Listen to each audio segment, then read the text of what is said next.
नमस्कार, ABC channel में आपका स्वागत है। मैं हूं सचिन श्रीवास्तव और आप मेरे साथ देखेंगे आजमगढ़ से जुड़ी खबरें। आइए नजर डाल लेते हैं आज की खास खबरों पर।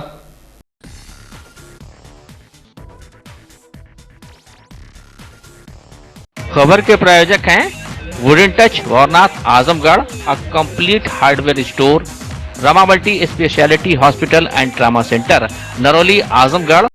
अखिलेश यादव के संसदीय क्षेत्र आजमगढ़ पहुंचे भाजपा सांसद मनोज तिवारी ने अखिलेश यादव पर जमकर निशाना साधा।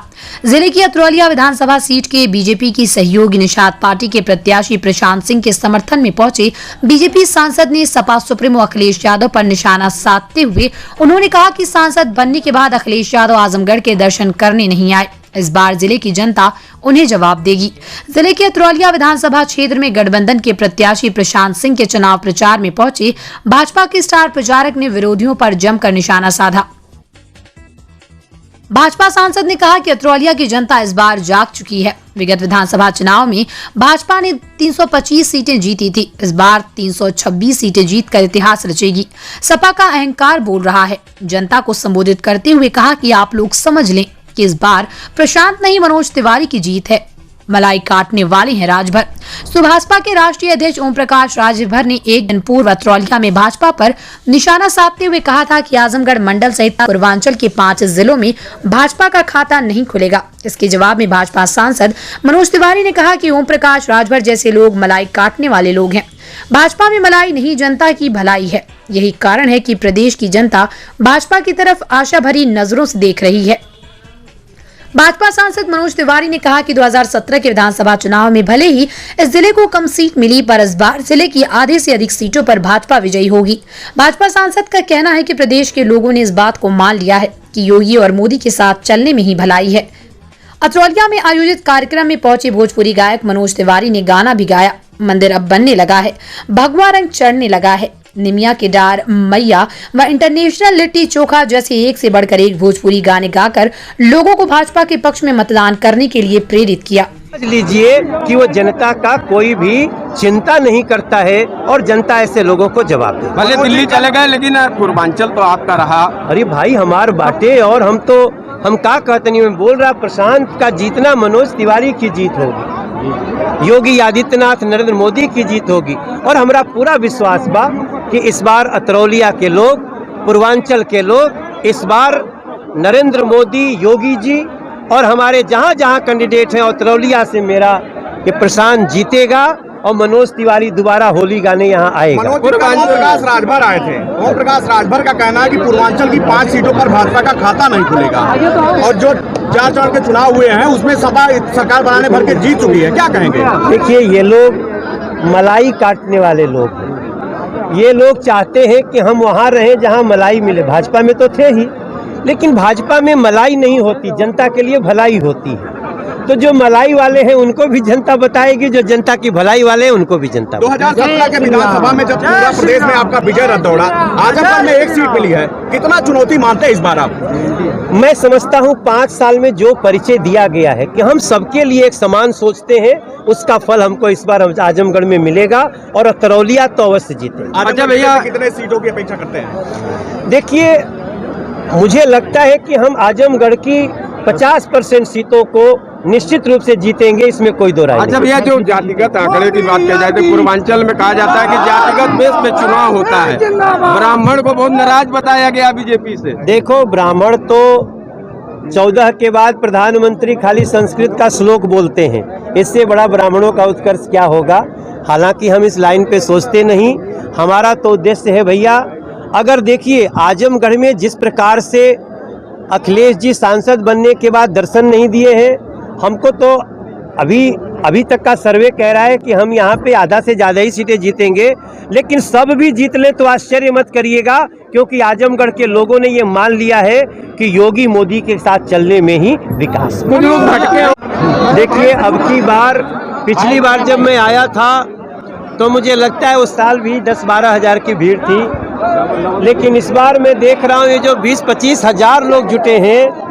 अब हमें पूरा विश्वास है कि हमारे यहाँ से हमारे एनडीए के कैंडिडेट प्रशांत जी निषाद पार्टी से उनकी विजय इस बार निश्चित होगी और जनता ने जो भाव दिया है वो सफल होगा, यही हमारा विश्वास है। और अतरौलिया में भी जो प्रदेश की योजनाएं हैं वो बिना भेदभाव के, क्योंकि यहाँ जब दूसरे पार्टी के लोग होते हैं तो वो कोशिश करते हैं कि योगी का नाम न हो, विकास न आए, तो इसको तोड़ने के लिए अतरौलिया की जनता जागेगी। और हम लोग पहले 325 सीट लेके आए थे, एक सीट और जुड़ जाएगा तो 326 हो जाएगा। अच्छा मनोज भैया, जिलाधिकारी जिला निर्वाचन अधिकारी अमृत त्रिपाठी ने शनिवार को थाना कोतवाली का निरीक्षण किया। लगभग 1 घंटे के निरीक्षण में जिला निर्वाचन अधिकारी अमृत त्रिपाठी ने कोतवाली इंस्पेक्टर से अपराध रजिस्टर मंगाकर चुनाव के दृष्टिगत कितने अपराधियों पर कार्रवाई हुई और अपराध व समाज में शांति फैलाने वालों पर किस तरह से नजर रखी जा रही है, इसके बारे में भी जानकारी ली। इसके साथ ही जिले में निष्पक्ष चुनाव कराने का निर्देश दिया।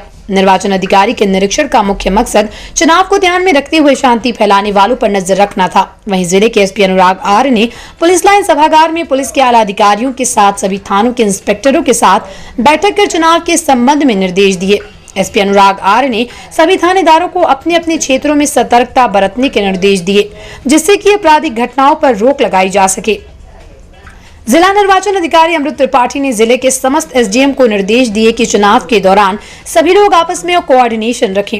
अधिकारियों को रूट चार्ट के साथ EVM master trainer, EVM engineer की सूची बनाने के निर्देश दिए गए, जिससे सभी लोग आपस में संपर्क में रहें। इसके साथ ही जिले के एसकेपी कॉलेज में बनाए जा रहे पार्किंग स्थल का निरीक्षण किया। पार्किंग स्थल का दरवाजा छोटा है, ऐसे में इस दरवाजे को तोड़कर इसे बड़ा करने का निर्देश दिया गया। जिले में 7वें चरण के अंतर्गत 7 मार्च को चुनाव होना है। ऐसे में जिला प्रशासन तैयारियों में लगा हुआ है। सभी विधानसभा के लिए प्रेक्षक जिले में आ गए और सभी विधानसभा क्षेत्रों में जाकर बैठक कर रहे हैं। जिले में शांतिपूर्वक व निष्पक्ष चुनाव की तैयारियों में जिला प्रशासन लगा हुआ है। शिबली नेशनल महाविद्यालय के कॉन्फ्रेंस हॉल में NCPUL नई दिल्ली एवं उर्दू विभाग शिबली नेशनल कॉलेज के तत्वावधान में आयोजित 2 दिवसीय राष्ट्रीय सेमिनार उर्दू ज़बानों व अदब और सोशल मीडिया पर सेमिनार का आयोजन हुआ। कार्यक्रम की शुरुआत हाफिज मोहम्मद जैद ने तिलावत कलाम पाक से की। कार्यक्रम के अध्यक्ष प्रोफेसर आफ्ताब अहमद अफाकी, अध्यक्ष उर्दू विभाग BHU, मुख्य अतिथि प्रोफेसर शोबान सईद लखनऊ एवं विशिष्ट अतिथि प्रोफेसर फखरे आलम, अध्यक्ष उर्दू विभाग ख्वाजा मोइनुद्दीन चिश्ती अरबी फारसी विश्वविद्यालय लखनऊ रहे। सेमिनार में आए हुए अतिथियों का स्वागत कॉलेज के प्राचार्य डॉक्टर अफसर अली ने किया। इस अवसर पर डॉक्टर मोहम्मद ताहिर द्वारा लिखित पुस्तक का विमोचन प्रोफेसर आफ्ताब अहमद अफाकी एवं प्रबंधक शिबली नेशनल कॉलेज अतहर रशीद खान द्वारा संयुक्त रूप से किया गया। गाजीपुर से आए डेलीगेट डॉक्टर सईद दुजफर, BHU से डॉक्टर एहसान तथा डॉक्टर मुशर्रफ अली, आफ्ताब आलम नजमी ने अपने शोध पत्र को प्रस्तुत किया। इस अवसर पर मुख्य अतिथि ने अपने संबोधन में कहा कि उर्दू को कंप्यूटर बराहे रास्त समझने लगा है और उन्होंने सोशल मीडिया पर विस्तार से प्रकाश डाला। विशिष्ट अतिथि प्रोफेसर फखरे आलम ने अपने विचार व्यक्त करते हुए कहा कि सोशल मीडिया ने तरक्की के जमाने में वह अपना एहसास जरूर दिला देती है, वह पुस्तकों का विकल्प नहीं होती। अदब का ताल्लुक जज्बात से है, जबान का ताल्लुक जज्बात से नहीं। जिस रफ्तार के साथ बुराई फैल रही उसे रोकने की आवश्यकता है। सोशल मीडिया अच्छी बातों को फैलाने के लिए है। कार्यक्रम अध्यक्ष प्रोफेसर आफ्ताब अहमद अफाकी ने अपने अध्यक्षीय संबोधन में कहा कि हक की लड़ाई सिर्फ सोशल मीडिया ही लड़ रहा है। सोशल मीडिया आज के दौर में एक ताकत है। हमें नकारात्मक से सकारात्मक सोचने की आवश्यकता है। एक अच्छा शिक्षक वही होता है जो हमेशा विद्यार्थी बना रहता है। ज्ञान का आदान प्रदान सोशल मीडिया का एक सशक्त माध्यम है। धन्यवाद ज्ञापन शिबली नेशनल कॉलेज की सोसाइटी के अध्यक्ष डॉक्टर शौकत अली ने किया। उक्त अवसर पर महाविद्यालय प्रबंध समिति के सदस्य अख्तर रशीद खान, शिबली एकेडमी के उमैर सिद्दीक नदवी, महाविद्यालय के मीडिया प्रभारी doctor BK Singh, doctor Shafiuzzama, doctor Mukarram Ali, Abu Rafe, Nida Shafi, Zahra Iqbal, Faheem Ahmad, Saqib Faizan तथा महाविद्यालय के समस्त शिक्षक एवं शिक्षणेतर कर्मचारी उपस्थित थे। दिवसीय सेमिनार है NCPUL के जरिए national council for promotion of Urdu language, government of India का ये इदारा है दिल्ली का। इसमें आज का जो टॉपिक है उर्दू ज़ुबान व अदब और सोशल मीडिया, क्योंकि हम एक ऐसे पीरियड में रह रहे हैं जब हम सोशल मीडिया का ज़माना है और सोशल मीडिया को अवॉइड करके कोई चीज़ हम नहीं कर सकते। हमारी ज़िंदगी में पूरी तरह से वही दाखिल है। तो अब ये इसका हम कैसे इस्तेमाल करेंगे और ज़बान का कैसे फ़रोग़ करेंगे और ज़बान का इसका क्या रोल रहता है, इसको कैसे यूटिलाइज़ कर सकते हैं, कैसे बेहतर बना सकते हैं, इसके लिए क्या इम्कानात हैं, क्या इसके लिए हमारे लिए स्पेस क्या है, नई जनरेशन इसको किस तरह से इससे ज़्यादा बेनिफिट उठा सकती है। ये सब टॉपिक पे बहुत दूर दूर से लोग आए हुए हैं। दिल्ली से और आने वाले थे और बनारस से आ चुके हैं जो हेड ऑफ़ डिपार्टमेंट हैं, लखनऊ के जो हेड ऑफ़ डिपार्टमेंट हैं वो आ चुके हैं, इधर मऊ, गाज़ीपुर, जौनपुर सब जगह से जो स्कॉलर्स हैं। कुछ लोग नहीं आ सके क्योंकि इलेक्शन में ड्यूटी लग गई है अचानक, लेकिन अच्छे खासे 30-40 लोग उम्मीद है कि इसमें आएंगे। जो प्रोफेसर्स हैं, जो दानिश्वर हैं, जो स्कॉलर्स हैं वो बताएंगे इस पर। अच्छा, इस सेमिनार को कराने का क्या मकसद है? यही मकसद है कि जो नई जनरेशन है वो नई चीज़ों से, नई जो हमारे पास मीडियम्स आ रहे हैं उससे जाने, और नई जो चीज़ें हैं, नई इक्विपमेंट्स है, नई टेक्नोलॉजी है, टेक्नोलॉजी से पूरा फ़ायदा उठा करके और जो बेहतर से बेहतर एजुकेशन हासिल कर सकते हो या लोगों को एजुकेट कर सकते हो, उन सब चीज़ों से हम अगर अवेयर नहीं रहेंगे और नई चीज़ों को नहीं जानेंगे तो अब पुरानी चीज़ों से चीज़ें चलने वाली नहीं है। आवाम को, जनता को क्या मैसेज देना चाहिए? आवाम और जनता को यही कहना चाहते हैं कि भाई देखिए, लॉकडाउन है या बहुत सारी चीज़ें हैं, जब लड़के नहीं जा पा रहे हैं कॉलेज, तो आज इतनी फैसिलिटी है कि घर पे बैठ करके भी पढ़ ले रहे हैं, एजुकेशन हासिल कर ले रहे हैं, लेकिन उसको और कैसे बेहतर कर सकता है, बजाय जो मोबाइल को और जो टेक्नोलॉजी है उसको हम कितना यूज़फुल बना सकते हैं, इस बारे में ये यहाँ पे डिस्कशन होगा, यहाँ पे पेपर पढ़े जाएंगे, तो वो उससे फ़ायदा उठाएं और आवाम अपने बच्चों को भी निगरानी करें कि ज़्यादा से ज़्यादा वो पॉजिटिव वे में, इसके नेगेटिव पहलू को हटा करके पॉजिटिव वे में भी ये बहुत ज़्यादा कारआमद होगा और बहुत ज़्यादा सक्सेसफुल होगा। ये चूँकि एक ऐसा इदारा है कि एजुकेशन में बड़ा नाम है, तो उसी सिलसिले में ये सेमिनार किया जा रहा है। सेमिनार का आयोजन है। आजमगढ़ में 7 मार्च को होने वाले चुनाव को लेकर प्रशासन की तरफ से युद्ध स्तर पर कार्रवाई जारी है। इस दौरान पोलिंग बूथ पर सभी व्यवस्था करने का निर्देश संबंधित अधिकारियों को जिला निर्वाचन अधिकारी व डीएम अमृत त्रिपाठी के द्वारा दिया गया। पोलिंग पार्टी मतदान से एक दिन पूर्व ही अपने बूथों पर रवाना होंगी और रात भर वहीं पर रहकर दूसरे दिन सुरक्षित व सकुशल मतदान कराने की जिम्मेदारी उन्हीं के ऊपर होगी। लेकिन जहां तक पोलिंग बूथ बनाए गए प्राथमिक विद्यालयों की बात है तो कई जगह व्यवस्था पटरी से उतरी हुई दिख रही है। ऐसा एक विद्यालय पलानी शिक्षा क्षेत्र के सुलेमपुर स्थित प्राथमिक विद्यालय का है। सदर विधानसभा क्षेत्र में पढ़ने वाले इस विद्यालय में पानी की व्यवस्था सुचारू नहीं है, वहीं शौचालय की स्थिति भी खराब है। कहने को तो इस विद्यालय में हैंडपंप भी है और समरसेबल पाइपलाइन व नल भी लगे हैं, लेकिन इनमें पानी नहीं आता क्योंकि यहाँ पर बालू आने के चलते नल व हैंडपंप जाम हो जाते हैं। पढ़ने वाले बच्चे अपने घर से पानी लाते हैं या तो फिर घर जाकर ही पानी पीते हैं। शिक्षकगण किसी तरह गुजारा करते हैं। अब ऐसे में इस पोलिंग बूथ पर 2 दिन रहने के लिए आने वाले मतदान अधिकारी व कर्मियों की स्थिति क्या होगी, इसका अंदाजा लगाया जा सकता है। विद्यालय के प्रधान अध्यापक ने कहा कि इसकी शिकायत उन्होंने कई बार विभाग में की, लेकिन अभी तक कोई सुनवाई नहीं हुई, केवल आश्वासन मिलता रहा। पोलिंग पार्टी यहाँ रुकेगी तो उनको समस्या का सामना करना पड़ेगा, एकदम सामना करना पड़ेगा। 2 बूथ है। किससे अभी तक शिकायत की है आपने? हमने तो डीपीआरओ से कह दिया, एडीओ पंचायत से किया, बीडीओ से कहा, प्रधान से कहा, ये ग्राम पंचायत विकास अधिकारी सेक्रेटरी उनसे कहा, सबसे हमने फोन से कहा, मौके मिलकर कहा, लेकिन अभी तक निदान नहीं हुआ। कोई कार्रवाई नहीं हुई? कोई कार्रवाई नहीं विभाग द्वारा। वहीं जिलाधिकारी जिला निर्वाचन अधिकारी अमृत त्रिपाठी ने कहा कि सेक्टर अधिकारी के जरिए ऐसे कई बूथ चिन्हित हैं जहां एक नियत तक व्यवस्था सुदृढ़ अथवा सृजित कर दी जाएगी। सर, जैसे आपका निर्देश है कि जितनी भी पोलिंग बूथ बनाए जाएंगे वहाँ प्रकाश की व्यवस्था और पानी की व्यवस्था भी सर अभी भी कई विद्यालयों में अभी पानी की व्यवस्था। ये सेक्टर मजिस्ट्रेट के भ्रमण में कई विद्यालय ऐसे निकल के आए हैं जहाँ पे अभी पानी की और कुछ जगह लाइट की व्यवस्था नहीं हो पाई है, तो इसमें 28 तारीख तक का इनको टारगेट दिया गया है कि सभी लोग उसको 28 तारीख तक पूर्ण करा लेंगे। और वैकल्पिक व्यवस्थाएं जहाँ तुरंत निर्माण नहीं हो सकते वहाँ वैकल्पिक व्यवस्था के तहत भी ये व्यवस्थाएं सुनिश्चित कराई जाएंगी। उत्तर प्रदेश में 4 चरणों का मतदान संपन्न हो चुका है। 5वें चरण का मतदान 27 फरवरी को होगा। आजमगढ़ में अंतिम चरण यानी 7वें चरण में 7 मार्च को वोट डाले जाएंगे। मतदान से पूर्व प्रत्याशियों ने प्रचार अभियान तेज कर दिया है। डोर टू डोर कैंपेन के साथ ही जन चौपाल लगाकर मतदाताओं तक अपनी बात प्रत्याशी पहुंचा रहे हैं। बात अगर आजमगढ़ के गोपालपुर विधानसभा सीट की जाए तो इस सीट से भारतीय जनता पार्टी के प्रत्याशी सत्येंद्र राय सुबह से लेकर देर रात तक गांव-गांव जाकर जनसंपर्क कर अपने पक्ष में समर्थन मांग रहे हैं।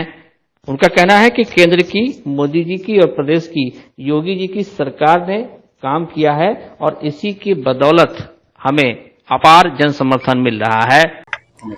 पूरी जनता जनार्दन जो है भारतीय जनता पार्टी के साथ है। योगी जी और मोदी जी के किए गए कार्यों के प्रति जनता का विश्वास जो है अपने चरम पर है और जनता जो है गोपालपुर विधानसभा में कमल का फूल खिलाने जा रही है। सपा बसपा भाजपा किस तरह का है, लड़ाई देख रहे हैं या फिर कुछ नहीं, हम लोग किसी लड़ाई पे नहीं, हम लोग जनता जनार्दन पे विश्वास करने वाले लोग हैं और हमेशा जनता के बीच में रह के हर भारतीय जनता पार्टी का कार्यकर्ता और नेता जो है काम करता आया है और उसी सेवा भाव के हिसाब से हम लोग काम करते रहे हैं और लोगों से डोर टू डोर जा करके उनसे उनका आशीर्वाद मांग रहे हैं। गोपालपुर विधानसभा को हमेशा ही जैसे जाति समीकरण में भाजपा के पक्ष में नहीं माना जाता, लेकिन इस बार देखने को मिल रहा है कि आपका बहुत अच्छा रुझान देखने को मिला। आपको क्या भारतीय जनता पार्टी कभी भी जाति पे विश्वास न की है न तो किसी संप्रदाय पे विश्वास की है। उसने हमेशा सबका साथ सबका विश्वास का नारा दिया है और सबका साथ सबका विकास सबका विश्वास जो है वो भारतीय जनता पार्टी के साथ है। आप भारतीय जनता पार्टी के सैनिक के रूप में हैं, सेनापति लोग कब से आएंगे, मतलब बड़े कार्यक्रम कब से लगेंगे आपके नेतृत्व के? अब 5वें 6वें चरण के चुनाव के बाद हमारे शीर्ष नेतृत्व की तरफ से जो है बड़े नेता हमारे कैंपेनिंग के लिए आने वाले हैं। भारतीय जनता पार्टी के प्रत्याशी पहले भी लड़े हैं, इस बार आपको क्या अंतर, आप तो बहुत बड़े नेता हैं, इस बार क्या अंतर देखने को मिला? इस बार तो जो है सत्येंद्र राय जी जो है पूर्ण बहुमत से आ रहे हैं। बहुत जो है कोई है ही नहीं है लड़ाई में। जैसे आप तो बहुत पुराने रहे हैं, पहले भी आपने प्रत्याशियों के साथ रहा जी जनसंपर्क जी। इस बार क्या अंतर देखने को? इस बार बहुत अंतर है। इस बार जो है सभी लोग संगठित हो गए हैं और कोई जो है ही नहीं है, वो सब हाँ वो सब हवा में है। यहाँ जो है सारी पब्लिक जो है सत्येंद्र राय के पक्ष में है। सत्येंद्र राय को अब की हर हालत में जो है जीतना ही है। तो डोर टू डोर कैंपेनिंग में किस तरह का रिस्पांस मिल रहा है? बहुत बढ़िया रिस्पांस मिल रहा है। हाँ, चाहे कोई यहाँ जातवाद की बात है ही नहीं है और लोग जो है जातवाद करते हैं, यहाँ जो है जातवाद नहीं है। वहीं जिन मतदाताओं से बीजेपी प्रत्याशी संपर्क कर रहे हैं उनका भी कहना है कि मोदी योगी की सरकार ने विकास किया है, लोगों को राशन, आवास, शौचालय, उज्ज्वला गैस, किसान सम्मान निधि सहित विभिन्न योजनाओं का लाभ मिला है, इसलिए हम सरकार के साथ हैं। आपके विधानसभा में देखने को मिल रहा है? बहुत अच्छा रिस्पांस मिल रहा है और ऐसी सरकार हमने पूरा दुनिया घूमा।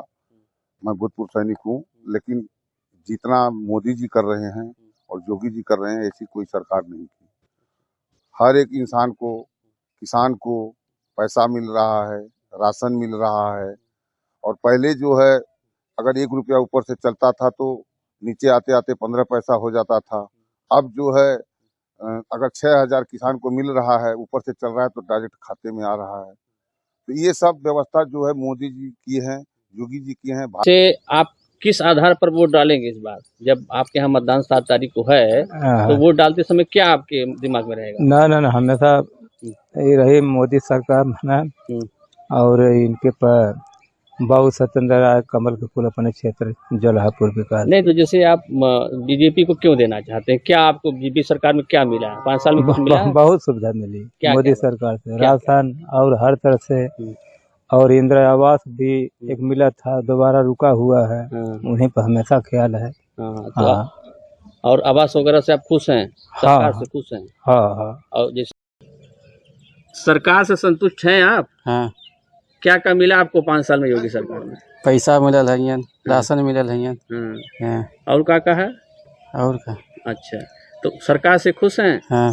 तो इस बार कहाँ क्या माहौल चल रहा है विधानसभा? ठीक चल रहा है। किसकी सरकार चाहते हैं? बीजेपी का। योगी बाबा फिर से मुख्यमंत्री बने? अच्छा, तो जो किस तरह का आपके क्षेत्र में माहौल है, क्या चल रहा है माहौल इस समय? नहीं, माहौल तो यहाँ पर बीजेपी का बहुत बढ़िया चल रहा है, क्योंकि यहाँ विकास हुआ है और शिक्षा में भी सुधार हुआ है, स्वास्थ्य सेवा में भी सुधार हुआ है, और जो भी गरीब योजनाएं चल रही हैं वह जनता को पर्याप्त रूप से मिल रही है, आसानी से मिल रही है। और सारे लोग जो गुंडा उंडा हैं इन पर शिकंजा कसा जा रहा है और कानून व्यवस्था भी सही चल रही है। चुनावी महासमर जारी है। 7 मार्च को जिले की समस्त विधानसभा सीट के लिए मतदान कराया जाएगा। ऐसे में प्रत्याशी व राजनीतिक दलों के प्रतिनिधि याचक की भूमिका में गांव-गांव घूम रहे हैं। कोई जाति की दुहाई दे रहा तो कोई धर्म की। वहीं मतदाता विकास पुरुष व क्षेत्र की समस्याओं को समाप्त करने वाले को अपना प्रतिनिधि चुनने को कह रहे हैं। उनकी अपील है कि सच्चे, ईमानदार, कर्मठ व्यक्ति को ही अपना प्रतिनिधि चुने, तभी क्षेत्र प्रदेश का विकास हो पाएगा। ऐसे में एबीसी चैनल ने अपनी जागो मतदाता जागो मुहिम से जब शनिवार को जनपद के कुछ माननीय लोगों को जोड़ा तो उन्होंने सभी से मतदान की अपील की। सबका एक ही मत था कि ईमानदार, साफ छवि का व राष्ट्रवादी विचारधारा रखने वाले को ही सदन भेजना चाहिए। एक वोट का बहुत महत्व है, क्योंकि बूंद बूंद से समुद्र बनता है। अगर हम अपने वोट की कीमत जान जाएं तो हमारे ऊपर जिन सरकारों को हमें चुनना है, हम एक अच्छी, सुव्यवस्थित और बढ़िया सरकार चुने। जिस प्रकार से जिस सरकार में गुंडागर्दी ना हो, माफिया राज ना हो, जिसमें सुखमय वातावरण हो, राम राज की कल्पना जिस राज्य की गई है कि राम के समय में जैसे राज्य होते थे, उसी प्रकार की सरकार को चुनने के लिए हमें अपने मत का प्रयोग करना चाहिए। और हमारा मत हीरे सरीखा है। हम जिसको एक मत देंगे, समझिए हमने समुद्र ये एक बूंद दे दिया जिससे कि समुद्र बनेगा। लोग मतदान करने नहीं जाते, उनसे क्या अपील करना? जो मतदान करने नहीं जाते हैं उनसे मैं यही अपील करूंगा कि अपने मत की कीमत समझे। उनका मत महत्वपूर्ण है। वो हमेशा टीवी पर और अन्य चीज़ों पर डिबेट देखते रहते हैं, देश की स्थिति देखते रहते हैं, उनको उस पर सोचते विचारते हैं, लेकिन मतदान के दिन अनुपस्थित हो जाते हैं 4 कदम चलने के लिए। उनको घर से निकलना चाहिए, मतदान करना चाहिए। अब मतदान करके एक अच्छी सरकार आए और सरकार को जो चलाने वाले जो नेता हैं वो भी समझ सके कि जनता भी उनके भुलावे बहकावे में नहीं आने वाली है, वो सच्चाई के साथ रहने वाली है। जमगढ़ के सभी मतदाता से अनुरोध करूँगा कि 7 मार्च को अपने मतों की कीमत को पहचानते हुए अपने घर से निकलें और 100% मतदान करें, जिससे समझ में आए कि हमारे यहाँ के मतदाता जो हैं पढ़े लिखे हैं और लोग अपने मतों की कीमत को जानते हैं। एक वोट का बहुत महत्व है। जैसे बूंद बूंद से घड़ा भरता है, वैसे कभी कभी हमने ऐसा देखा कि कुछ वोट कम रहने से एक अच्छा व्यक्तित्व, एक अच्छा व्यक्ति जो है वो चुनने से वंचित, मतलब सामने आने से वंचित रह जाते हैं। तो हर एक वोट का बहुत महत्व है और सभी लोग अगर वोट देते हैं तो उनकी सम्मिलित कोशिशों से एक अच्छे समाज का, एक अच्छे नेतृत्व का निर्माण हो सकता है। तो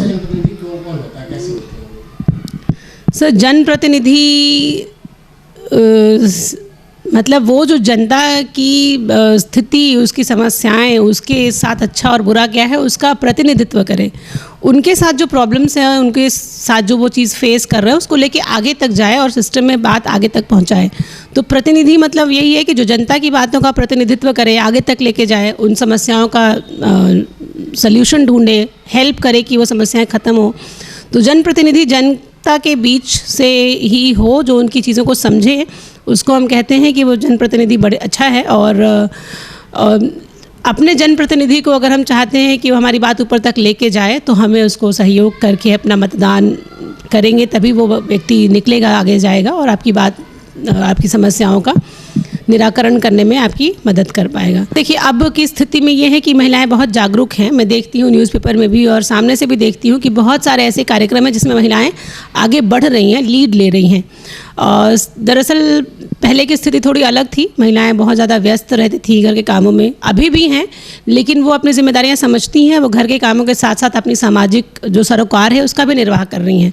बहुत सारे अच्छे काम हैं जो महिलाएं समाज सेवा के लिए कर रही हैं, अपने घर के लिए, अपनी जॉब के लिए। तो महिलाओं को का वोट परसेंटेज पहले से बढ़ा है और इस बार मुझे लगता है कि और अच्छा होगा वोट परसेंटेज महिलाओं का। महिलाएं बाहर निकलेंगी सर इस बार, जैसा देख रहे हैं हम, लोगों के जो रुझान आ रहे हैं, लोग जो बात करते हैं, तो महिलाएं इस बार आगे आएंगी बहुत। और थोड़ा सा तो है कि वो इग्नोर करती हैं कि ये काम हो जाए तब निकलेंगे, वो काम हो जाए तब। प्रत्येक वोट का महत्व है, क्योंकि लोकतंत्र में जनता ही चुनती है नेता को, और हर नेता जो चुना जाता है वो जिम्मेदारी लेता है इस चीज़ की कि वो जनता के लिए सही कार्य करे। लेकिन जब एक वोट की बात आती है तो प्रत्येक वोट महत्वपूर्ण है। और अगर एक वोट से भी कोई जीतता है और अगर हम वोट नहीं देते हैं तो उसकी, अगर मान लीजिए एक वोट न दे पाने से भी कभी कभी गलत प्रतिनिधि का चुनाव हो जाता है, जो समाज के लिए हानिकारक होता है। तो मैं ये कहना चाहूँगा कि हर व्यक्ति का वोट महत्वपूर्ण है। लोकतंत्र के इस पावन पर्व पर सभी लोग अपने वोट को दें, अपना नेता चुनें, सही नेता चुनें, जिससे देश का विकास हो। जो लोग मतदान करने नहीं जाते, क्या सोचते हैं? यह एक, आप ये कह सकते हैं कि जागरूकता का अभाव है। जागरूकता का अभाव इसलिए है कि प्रत्येक व्यक्ति अपने मत का महत्व नहीं समझता है। अगर वो महत्व समझता तो ऐसी गलती कभी नहीं करता। लोगों के मन में एक भावना आती है कि चलो आज तो छुट्टी का दिन है, आज हम नहीं जाएंगे, आज हमें काम पे नहीं जाना है, आज हमें इससे मुक्ति मिल जाएगी। लेकिन वो ये नहीं समझ पाते हैं कि उनके इस छोटे कदम, छोटे से भूल से कितनी बड़ी भूल वो कर रहे हैं। एक गलत नेता का चुनाव होने से पूरे देश का विकास प्रभावित होता है। यह एक बहुत महत्वपूर्ण कदम है और मैं सभी जनता जनार्दन से अपील करूंगा कि अच्छा प्रतिनिधि चुनें, अपने वोट का महत्व समझें और अपना वोट जरूर दें, मतदान जरूर करें बिना किसी रुकावट के। तो बहुत है, वोट जो है बहुत कीमती है, उसी से हम 5 साल के लिए सरकारें बनाते या बिगाड़ते हैं। वोट देना और दिलवाना बहुत ही इम्पोर्टेंट है। और वोट का महत्व इस बात से लगाइए कि जब अगर हमारा एक वोट भी अगर कम पड़ जाता है तो हम सत्ता से या जीत से पीछे रह जाते हैं। इसलिए वोट का महत्व बहुत ज़रूरी है। मैं यही चाहूँगा कि हर आदमी, हर व्यक्ति अपने अपने घरों से निकले, जाके एकदम मतदान करे, एकदम बेफिक्र होके, एकदम सब कुछ, एक भी वोट जो है मिस ना होने पाए। जी सब लोग वोट देने नहीं जाते हैं, प्रत्याशी का अच्छा ना होने की वजह से, कि क्या? देखिए, असल में अब वोट ना देने की कई सारी वजहें हैं। इतना लोग झूठ बोलते हैं, कैंडिडेट लोग, और पब्लिक, अब जनता उब चुकी है इन लोगों के झूठ से। उसमें से सभी आते हैं, ऐसा नहीं है, मैं किसी एक दल की नहीं बात कर रहा हूँ। इतना लोग जो है झूठ बोलते हैं, लोगों का विश्वास ही उठ गया है। लेकिन जब क्या करें, मरता क्या ना करता, वोट तो देना ही देना है। अब देंगे किसी न किसी को जिसको अपना चाहते हैं। अब चाहे अच्छा कैसा प्रत्याशी होना चाहिए? अरे प्रत्याशी तो होना चाहिए ईमानदार हो, जो दमदार हो, जो जनता की लड़ाई लड़ सके। अब ऐसे चोर बदमाश को आप देंगे तो आपकी कोई सेवा नहीं कर पाएगा। ईमानदार आदमी देगा। ईमानदार आदमी को अगर आप चुन के लाते हैं, कुछ नहीं तो थोड़ा सा लाजन शर्मन वो आपके लिए कुछ न कुछ कर देगा, खड़ेगा। 7 तारीख को मतदान है, क्या अपील करना चाहेंगे? मैं तो यही अपील करना चाहता हूँ कि सब लोग जो है ना अधिक से अधिक संख्या में अपने अपने घरों से निकलकर मतदान करें। ये मतदान हमारा बहुत बड़ा पर्व है, हमारे देश का, हमारी जनता के लिए बहुत ही ज़रूरी है।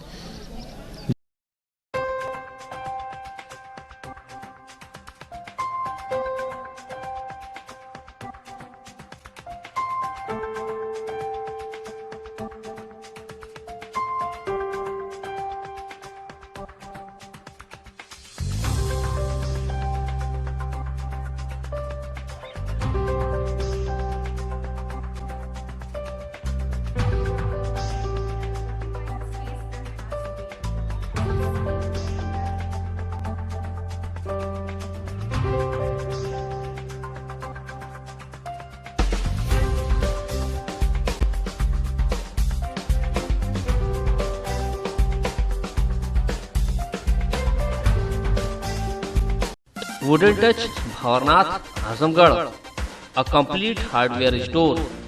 हमारे यहाँ branded plywood, flush door, designer door, PVC door, 4 mica, fancy hardware, kitchen की चिमनी एवं मॉड्यूलर किचन की एक्सक्लूसिव रेंज उपलब्ध।